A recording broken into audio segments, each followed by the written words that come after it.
Olá, sejam bem-vindos à disciplina Epilepsia, Aspectos Psicossociais e a Interação com a Sociedade. Meu nome é Lili Min, sou professor do Departamento de Neurologia e juntamente com a professora Paula Teixeira Fernandes Boaventura, nós faremos a abordagem dessa disciplina que acreditamos ser muito interessante e que teremos bons momentos de discussão, para que você possa levar essa discussão para a sua sala de aula. Então, para começar essa primeira aula, que é uma aula introdutória, onde faremos uma abordagem dos principais temas a serem discutidos. Mas antes, eu gostaria de apresentar esse seguinte slide, sobre o significado da epilepsia. O que significa a epilepsia para você? De uma maneira geral, para, digamos, médico, para a saúde, poderia ser simplesmente observado de que a epilepsia leva a crises epiléticas. As crises epiléticas, por sua vez, quando não controladas, não tratadas, elas podem fazer com que a pessoa se machuque e, em algumas situações extremas, a pessoa pode vir até morrer. Entretanto, existem algumas outras facetas, digamos, da epilepsia que gostaríamos de estar abordando com você. Entre elas, a crise epilética, de fato, pode levar a algumas situações de limitação. Entretanto, será que essa limitação, ela de fato é real ou é imposta pelo contexto social em que o paciente se encontra? Um outro aspecto bastante importante é a questão de estigma. Infelizmente, a epilepsia, ela ainda carrega um preconceito muito grande. E a questão do estigma é um fato muito triste na vida das pessoas com epilepsia e seus familiares. E algumas vezes, ela de fato é real. Entretanto, o paciente sente que tem um preconceito, mas de fato não existe. Essa diferenciação, de certa maneira, é bastante interessante e importante para que a gente possa formular algumas ações voltadas para tentar minimizar esse aspecto.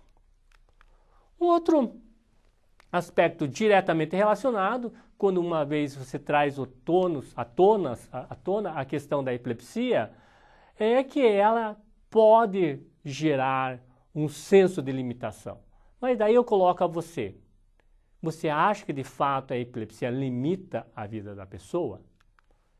E por fim, existe o tratamento. O tratamento, como nós já abordamos em algumas aulas anteriores, ela existe e funciona muito bem, podendo controlar a crise na grande maioria dos pacientes. E ela serve sobretudo para controlar a crise. Com isso, você vai reduzir as taxas de morbidade e mortalidade, quer dizer, a paciente se machuca menos e tira do risco de vir a falecer consequente a uma crise. E com isso você também tende a reduzir a questão das limitações impostas pelas crises. Entretanto, o tratamento medicamentoso, médico, ela não consegue abordar essa esfera que é o problema do estigma. E eu acho, quer dizer, eu tenho certeza de que você, professor, pode realmente ser um elo muito importante para tentar resolver essa questão. E sobre essa ótica que nós vamos estar trabalhando, digamos, nas próximas aulas. Bom, nossa disciplina, ela é bastante densa, né, e nós realmente conseguimos trazer os principais pontos que nós achamos que o professor deve estar ciente e poder aplicá-lo na sala da aula.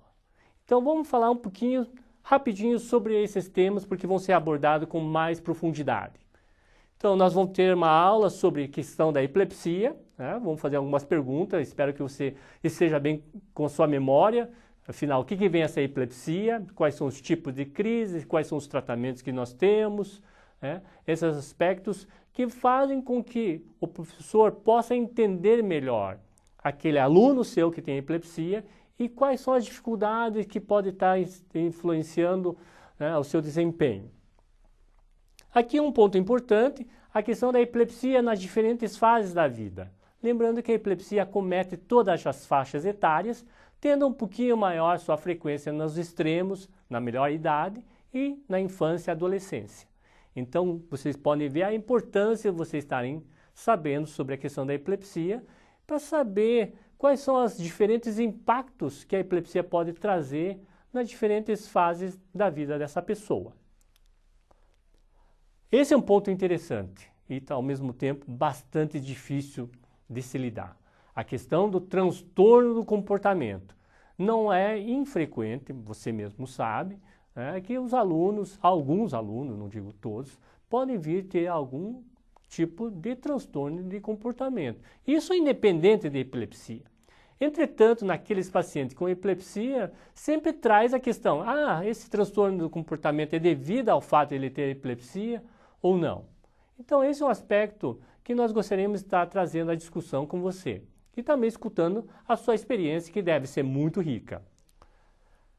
Outro aspecto é transtornos cognitivos da epilepsia. O aluno não aprende porque tem epilepsia. Mas será que é isso mesmo? É só isso? Essa é a explicação para tudo? Podemos fazer alguma coisa diferente? Então, esse é uma das aulas que nós esperamos ter uma discussão bastante ampla no nosso fórum.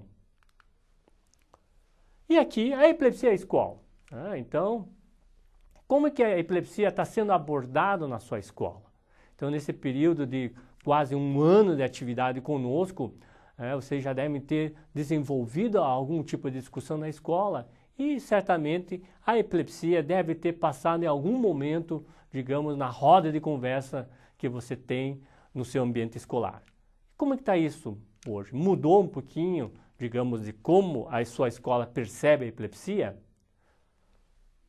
E a outra questão de epilepsia e trabalho. O trabalho, de certa maneira, ele é digamos, é a carta de apresentação de dizer que você é um cidadão. É a identificação de que você faz parte, digamos, da sociedade. E, infelizmente, em termos de mercado de trabalho, uma vez que você tem o diagnóstico de epilepsia, devido ao fato da sociedade ainda enxergar com um certo, digamos, temor de que o paciente de epilepsia possa vir a ter uma crise ou ter um baixo desempenho, acabam não contratando esses profissionais, só pelo fato de ter epilepsia. Mas você acha que isso é certo? Então, esse é um aspecto que gostaríamos de estar discutindo com você, professor. E as leis? Será que a gente precisa de alguma lei específica voltado para os pacientes com epilepsia? Por que existem as leis nesse contexto? E nós vamos abordar quais são as leis que hoje nós temos para tentar, digamos, assegurar alguns direitos mínimos básicos aos pacientes, às pessoas com epilepsia na nossa sociedade. E a cidadania, que tanto nós prezamos. A pergunta que de antemão já faço, você acha que o paciente com epilepsia, a pessoa com epilepsia, ele é cidadão? O que você acha? E esse é um tema recorrente. Nós, enquanto da área da saúde, somos bombardeados por pacientes, por familiares. Será que nós devemos limitar em alguma coisa a vida das pessoas com epilepsia? As perguntas frequentes entre elas. Será que por eu ter epilepsia eu posso casar? Eu posso vir a ter filhos? Eu posso ir para a escola? Posso fazer natação? Posso dirigir? Então são questões que, de certa maneira, se você olhar sobre uma ótica geral, não tem uma limitação, talvez, para a pessoa que não tem epilepsia. Entretanto, essas perguntas são muito frequentes para os pacientes. Será que a limitação ela é, de fato, necessária? Isso realmente gostaríamos de estar escutando muito de você sobre essa questão. E aqui é um ponto, como eu já havia abordado anteriormente, a questão do estigma, o preconceito. E não existe uma medicação, tome um remédio para acabar com o estigma. Nós temos um remédio para acabar, quer dizer, para controlar as crises, mas a questão do estigma, ela vai muito além, digamos, do aspecto biológico. Há uma necessidade, digamos, de trazer essa discussão sobre a ótica da sociedade. Você, enquanto professor, que está educando os futuros cidadãos, deve trazer essa discussão na sua sala de aula. E nós vamos mostrar que há a possibilidade de fazer isso, né? A questão de papel das ONGs, a Associação de Epilepsia. Realmente, se pensar, por que existem as ONGs hoje? Para realmente preencher uma certa lacuna em que o governo não está se dando conta.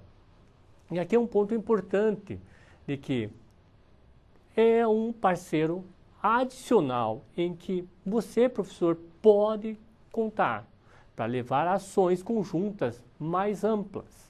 Então nós vamos apresentar para vocês quais são as ONGs voltadas para a questão da epilepsia e como você pode fazer para interagir com essas ONGs.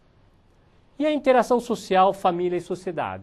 Essa é uma abordagem que nós queremos dar bastante prática, em que você possa chegar e fazer uma aplicação de como interagir na sociedade, abordando aqui, no nosso caso, a temática da epilepsia. Mas essa mesma ferramenta e instrumento pode ser utilizado para abordar diferentes assuntos. Realmente vai ser muito útil a você, professor, que pode se aplicar não somente na sala de aula, mas, digamos, no seu círculo social. E por fim, nossa aula de fechamento é sobre a campanha global contra a epilepsia. Como você já deve estar sabendo, a epilepsia não é um problema puramente local nosso, é um problema de escala mundial. 60 milhões de pessoas no mundo têm alguma forma de epilepsia. E quando chega na questão da epilepsia, não existe países desenvolvidos. Todos estamos num grau de subdesenvolvimento tão grande que há necessidade de criar essas campanhas internacionais. E nós vamos mostrar como o Brasil, né, está em termos de campanha global contra a epilepsia. E por fim, eu gostaria de terminar essa nossa apresentação inicial com uma pergunta que eu gostaria que todo mundo participasse da discussão no fórum. A pergunta é a seguinte: você acha que tem diferença entre as expressões pessoa com epilepsia, portador de epilepsia e epilético ou epilética? Existe diferença eu falar, é uma pessoa com epilepsia? Não, é um epilético, é uma epilética, é um portador de epilepsia. Faz diferença o uso dessas expressões? Ou elas são iguais, ou elas carregam conotações diferentes?